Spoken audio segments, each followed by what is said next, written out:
Di suatu pagi yang cerah, Ibu Jeruk sedang memasak sarapan untuk si jeruk kecil yang bernama Joy. Joy, segera siap-siap untuk sarapan. Ucap Ibu Jeruk kepada Joy. Siap, Ibu. Balas Joy. Namun, tiba-tiba Joy bertanya kepada ibu. Ibu, kaos kaki aku di mana? Aduh, tunggu sebentar ya, Nak. Setelah itu, ibu pun mencari kaos kaki, namun tanpa Ibu Jeruk sadari, makanan yang sedang masak ditinggal begitu saja. Setelah sekian lama mencari, akhirnya kaos kaki sudah dijumpai. Tetapi, ada yang aneh, Ibu, cium bau gosong nggak? tanya Joy. Iya, cium. Astaga, kompornya lupa ibu matiin. Ibu dan Joy pun mulai panik besar. Assalamualaikum warahmatullahi wabarakatuh. Halo Dimajuri dan panitia serta teman-teman tersayang yang sedang menonton. Selamat pagi, selamat siang, selamat sore, dan selamat malam dimanapun kalian berada. Perkenalkan, kami adalah tim Ayo Siaga Bencana perwakilan dari PPLS Praja MTSN 9. Sebelum itu, yuk kita kenalan. Nama aku Pramudita Dwi Caningrum dan aku adalah Fatia Maliha Haryadi.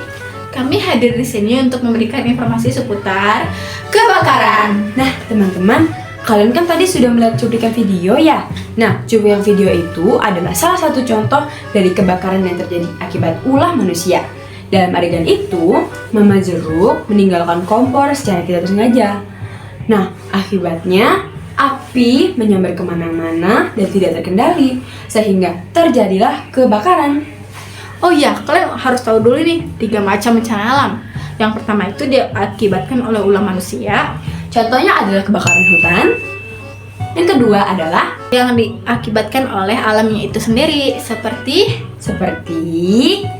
gunung api meletus dan gempa bumi. Yang terakhir adalah kerusuhan dan tawuran. Tahukah kamu kalau kerusuhan dan tawuran itu termasuk dalam bencana alam? Nah, baru tahu sekarang atau udah tahu dari lama nih? Nah, kerusuhan, fenomena seperti kerusuhan dan tawuran adalah salah satu contoh bencana alam yang termasuk dalam bencana alam sosial. Teman-teman, sebelum kita mencegah, kita harus mengenali dan memahami terlebih dahulu. Kebakaran adalah api yang tidak terkendali. Nah, meskipun api sangat berguna bagi kehidupan masyarakat, api yang tidak terkendali dapat sangat berbahaya. Itu sangat-sangat merugikan, bukan hanya bagi manusia, namun juga bagi alam. Contohnya adalah ketidakseimbangan ekosistem dan hewan-hewan yang kehilangan habitatnya. Nah, kebakaran itu dibagi dengan 4 jenis. Yang pertama, kebakaran tipe A yang disebabkan oleh benda-benda padat seperti kayu, kertas, plastik, dan kain. Dan yang kedua, yaitu kebakaran tipe B yang disebabkan oleh benda-benda cair seperti minyak tanah dan bensin. Dan yang ketiga, kebakaran tipe C yang disebabkan oleh listrik dan bahan kimia kering. Dan yang keempat atau yang terakhir, yaitu kebakaran tipe D yang disebabkan oleh bahan bakar logam yang seperti titanium dan magnesium serta potasium. Baik teman-teman, setelah kita mengetahui seberapa berbahaya kebakaran, maka kita harus menghindari api. Nah, api itu dapat disebabkan oleh 3 unsur ini, maka ketiga unsur ini tidak boleh dijadikan satu. Nah, apa saja sih unsur itu? Unsur yang pertama adalah oksigen, unsur yang kedua adalah sumber panas, unsur yang ketiga adalah bahan yang mudah terbakar. Nah, apa saja sih sumber panas itu?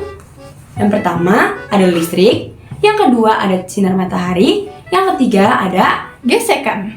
Nah teman-teman, setelah itu kita juga harus mengetahui apa yang harus dilakukan saat terjadinya kebakaran. Pahami bangunan dimanapun kamu berada. Ingat-ingat di mana jalan keluarnya atau pintu darurat. Perhatikan juga letak alat pemadam api ringan, yaitu bisa disebut juga dengan apar atau tombol alarm kebakaran. Yang kedua, jika kamu mendengar tanda bahaya kebakaran seperti asap dan bunyi alarm, jangan panik dan tetap tenang. Hubungi segera petugas penyelamat untuk mendapatkan pertolongan. Yang ketiga, jika kamu terjebak di dalam ruangan, tutup celah pintu dengan kain atau handuk yang basah. Dan yang keempat, merangkaklah di bawah asap dan bernafaslah pendek-pendek. Yang terakhir, Mintalah pertolongan, beritahukanlah di mana posisi kamu berada. Cobalah menarik perhatian regu penyelamat, misalnya dengan membebaskan kain. Menggunakan apar dengan metode PASS. Yang pertama adalah pay, pull, yaitu menarik pin apar. Yang kedua adalah aim, yaitu mengarahkan nozzle ke sumber api. Yang ketiga adalah S, yaitu squeeze, menekan handle apar. Yang terakhir adalah S lagi, yaitu sweep. Sapu nozzle kiri kanan. Pencegahan kebakaran. Yang pertama, matikan kompor atau listrik ketika sudah tidak digunakan. Kedua, jangan isi minyak berlebihan atau bisa sampai berceceran. Ketiga, periksa kabel, hindari beban berlebihan. Keempat, simpan mudah bahan terbakar dengan aman. Pertolongan pertama untuk luka bakar. Yang pertama adalah siram luka dengan air dingin. Yang kedua adalah bersihkan dengan antiseptik atau NaCl. Yang ketiga adalah balut dengan kasa steril. Yang keempat adalah jangan olesi dengan bumbu-bumbuan seperti kecap atau garam. Dan yang terakhir adalah cari pertolongan medis. Sayonara, sayonara, sampai berjumpa lagi. Kami selaku tim ASB dari PMR Las Raja MTSN 9 pamit undur diri. Mohon maaf bila ada kesalahan dalam perkataan atau tindakan. Wassalamualaikum warahmatullahi wabarakatuh.